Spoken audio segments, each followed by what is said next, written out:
আমার কাছে মনে হয় বাংলাদেশের সবচেয়ে ভালো আইনজীবী হতে পারত গ্যারান্টি সহকারে শাশুড়িরা। ঘটনা যেটা যেভাবেই ঘটুক, তাদের কাছে কিন্তু সুন্দর লজিক থাকে।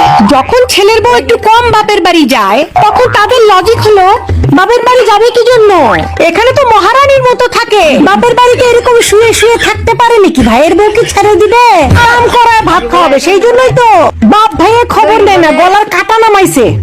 লজিক। আবার যখন ছেলের বউ একটু বেশি বেশি বাপের বাড়ি যায়, তখন বলে ও খালি সারা বছর তো বাপের বাড়ি যেই পড়ে থাকে, প্রতি মাসেই বাপের বাড়ি যাওয়া লাগে।